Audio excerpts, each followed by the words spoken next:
50,000 people die in London every year, and the way Londoners have dealt with illness and death across the centuries has shaped the very fabric of the city.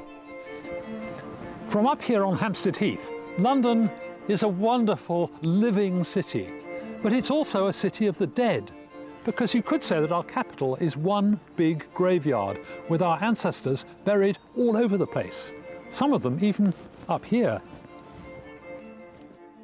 High above London is one of the city's oldest burial grounds. Back in the Bronze Age, when a chieftain died, they'd take his body and cremate it, and then put the ashes in an urn and put that on the ground and build a mound, burial mound or tumulus. Well, up here on Hampstead Heath, there's a tumulus, look, here. It rises about, 7 or 8 feet, and there are mounds like this in other places around London, in Richmond and in Greenwich. They date back 4,500 years, till long before London as a place existed at all.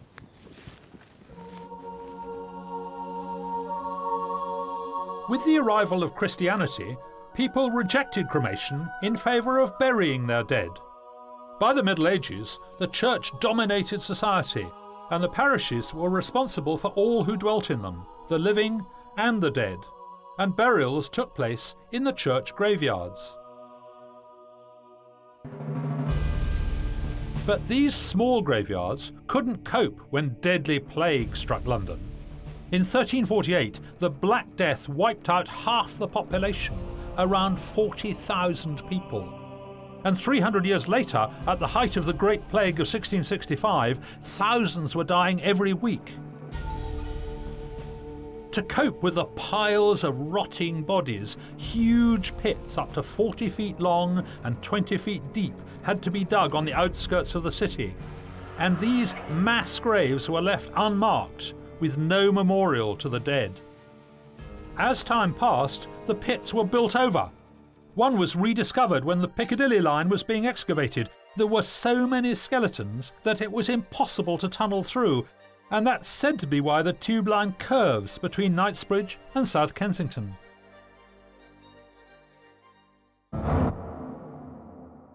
Today, we're still uncovering the secrets of London's burial grounds.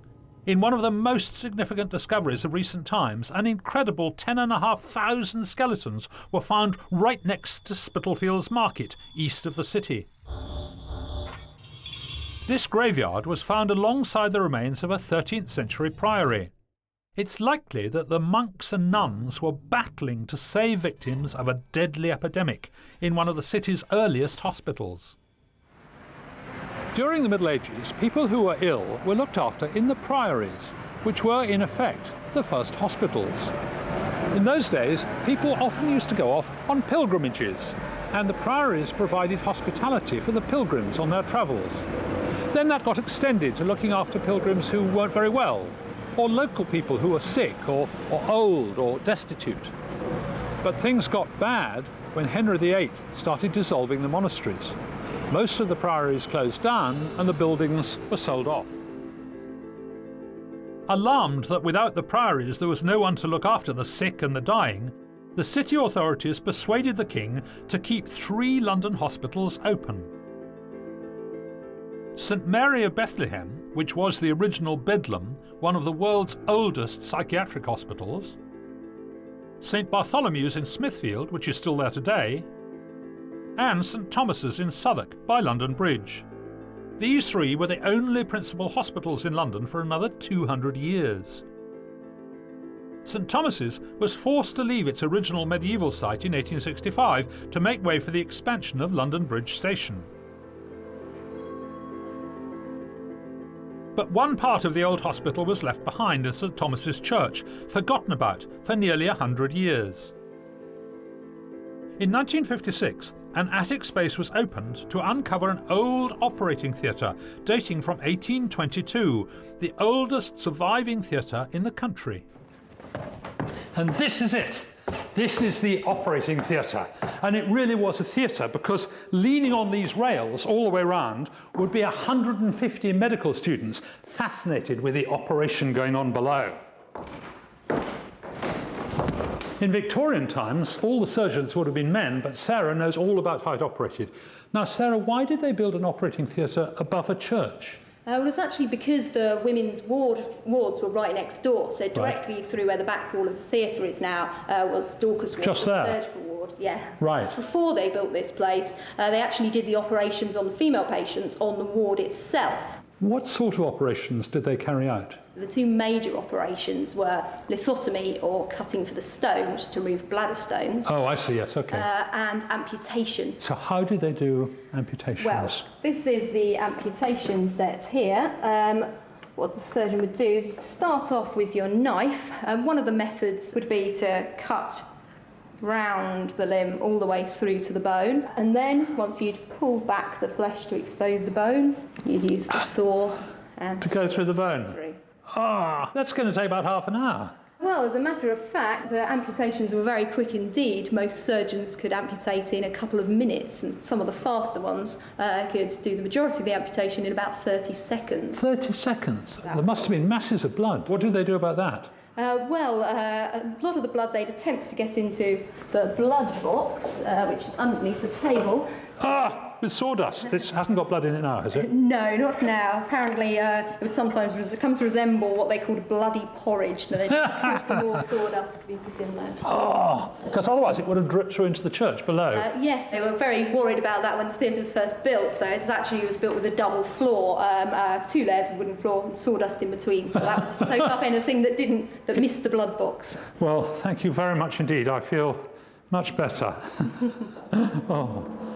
Although Victorian surgery was meant to save lives, a great many patients succumbed to shock, blood loss or infection and died.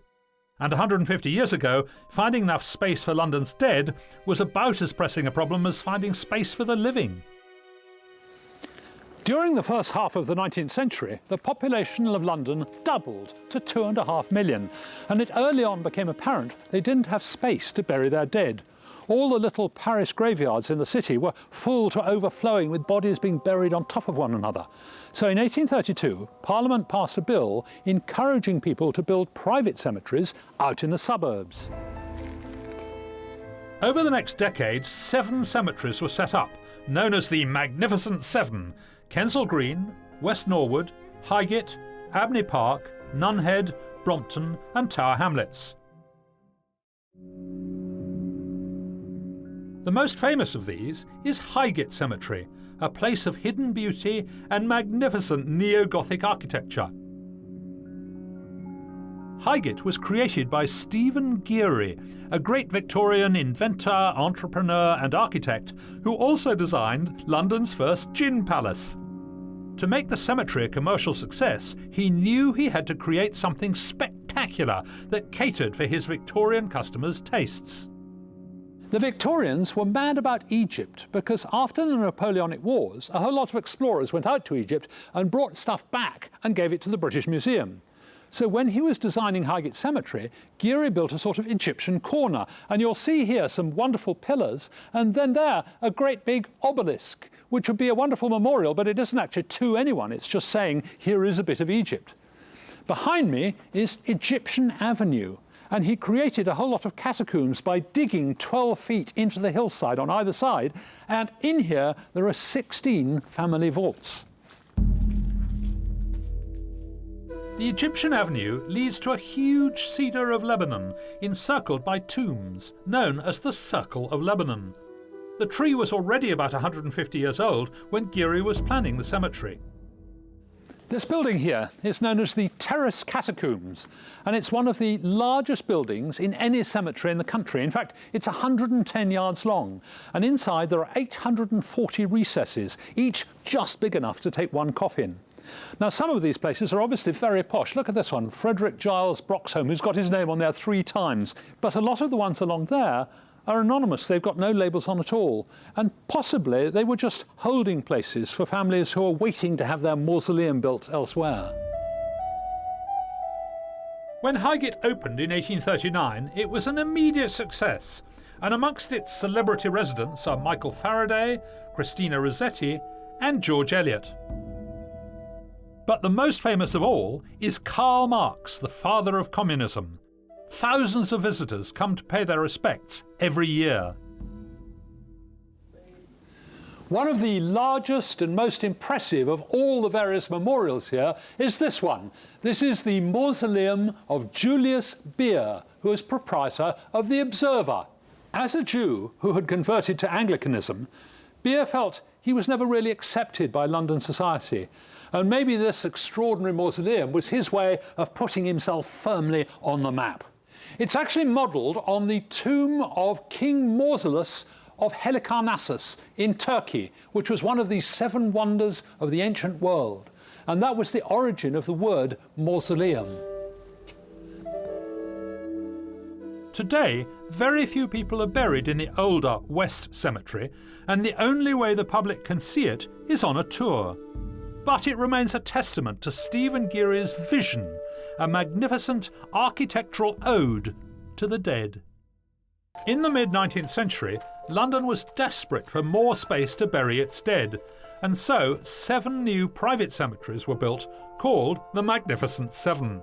The first to open in 1833 was Kensal Green. The man behind Kensal Green Cemetery was a barrister called George Frederick Carden. He saw the commercial potential for these new private cemeteries, especially as, around the time of the 1832 Act of Parliament, London was gripped by its first ever epidemic of cholera. He changed the name of his company from the Burial Grounds Association to the General Cemetery Company. Cemetery was a new word, and he knew that his educated customers would enjoy that name because cemetery came from the Greek, and it meant dormitory or sleeping place. Carden was inspired by the great garden cemetery of Père Lachaise in Paris. Kensal Green's 72 acres were laid out with sweeping drives and beautiful landscaping. 2 of George III's children are buried here, Princess Sophia and the Duke of Sussex. With this royal seal of approval, Kensal Green became known as the Belgravia of Death, and attracted the crème de la crème of society. The great Victorian novelists Thackeray and Trollope are here, and the entrepreneur W.H. Smith. Families clamoured to secure a plot in the grounds or under the Anglican chapel in the Catacombs, the largest in London. It's quite dark and quite damp and quite spooky down here, cold too. And Joe, do you actually live down here? No, I don't, but I'm one of the friends of Kensal Green Cemetery. Oh, good. So you know all about it? I hope so. Yes. Why would people choose to be buried down here in the dark? There were various reasons. One was kudos. It cost more to be buried down here, to be deposited down here, sorry. So you're grander if you... Oh, yes. 3 guineas for a plot in the cemetery, 15 guineas for a space down here. But that gives you a space forever, does it? Oh, yes, in perpetuity. Right. So is that why they're all locked up behind these great... Yes, partly. And also partly for show, and also partly the English like to tuck themselves away behind doors and fences. OK, it's quite damp down here, isn't it? Do the coffins decay? No. Well, they do on the external part. You have to understand that the coffins down here are triple shell coffins. Triple shell? Coffins. They have to be. The idea is that the body contents stay within the coffin. They do not leak out. So we have the original coffin, which contains the body. Around that, they made a thick shell of lead, 4 pounds to the square foot. Wow. That was carefully soldered around the original. So just wrapped around, you Wrapped around, soldered and tapped into shape. Oh, and sealed completely. A completely sealed coffin. And then around that, the ones that you see here would be the final cover, which is technically known as a casing. And then they were enabled to decorate that as they will. So it was quite a grand affair. Very elegant. Oh, very elegant. How many people are buried down here? About 3,000 altogether. There is space, however, for 4,000. Oh, really? So if I wanted to book a space, I could have one? Oh, certainly, yes. How much would that cost me? Is it still 15 guineas? Oh, no. Inflation has caught up with the catacomb trade. We are looking at £1,500 at least, minimum. That's for a single space. A single space. Yes. And how about my coffin? Now the real expense is in the coffin. You are looking at £4,000 to £5,000 for that style of coffin. So it's quite expensive to die this way. It is, yes. Very expensive. Here in Kensal Green are buried 2 of our most famous engineers, and indeed 2 of my greatest heroes. Mark Isambard Brunel, who was a Frenchman who came here and built the first ever tunnel under the Thames, and his even more famous son, Isambard Kingdom Brunel, who built railways, bridges, tunnels, all sorts of things. But at the time of the Crimean War, he was asked to design a folding flat-pack hospital to be shipped out to the Crimea. And he did it. Absolutely brilliant job. And he concentrated on light, ventilation and cleanliness. The government had asked for Brunel's help because Florence Nightingale had found more soldiers were dying of diseases picked up in unhealthy hospitals than on the battlefields of the Crimea. The death rates in London hospitals were just as high, and Nightingale concluded this was the result of unsanitary conditions. She used her fame and political clout to transform hospital and ward design. You can still see Florence Nightingale's principles at work in this modern ward. You can see where the beds would have been a long way apart. There's masses of light and space. The nurses' station is at one end of the ward, and above all there are masses of windows. She was mad keen about ventilation and lots of fresh air. Florence Nightingale believed in the theory that disease was caused by a miasma, a stinking bad air filled with decomposed matter. This theory was disproved by the physician John Snow, who worked out that contaminated water supplies were responsible for diseases such as cholera. But for supporters of the miasma theory, to prevent disease, hospitals had to be clean and, above all, well ventilated. This 19th century style of ward became known as a Nightingale ward, and among its features were strange pillars along the centre of the room. And this is one of those pillars. Although it's not really a pillar, it's a ventilation shaft made of iron. It's great for us because this is one of the old wards in St Thomas's which has been stripped for renovation. And that means that these shafts have been exposed, otherwise they'd be all covered up. They're listed now, so they're not going to take it away. Just looking at this ward, you can see how it must have been without all these partitions. A huge, wide room, very high, very spacious, very light, just as Florence would have liked it. Now they're putting in all these partitions to give the patients their privacy. Let me show you how that ventilation system worked. I've got here my own mini ward with all these beds down the sides, sunlight streaming in through the windows, and the 3 ventilation shafts up the middle, each one with a heater underneath so that there's hot air rising through them. Oh yeah, they're getting nice and warm now, so we should have a good through draft. Now over here, miasma of course is invisible, but I've got my own miasma production kit, or actually smoke production kit, which I'm going to put inside, and then the whole ward will fill up with smoke or miasma. There we are, that's going nicely. But you see, there's no way for fresh air to get in, so there's no smoke coming out of the top. They needed to keep the windows open, and that then would allow fresh air in, up through the ventilation shafts, taking all the miasma out of the ward. Now it's building up quite nicely inside now. They'll all be choking a bit with the miasma. Let me just open the window here. This is the only one that opens, and just watch the difference.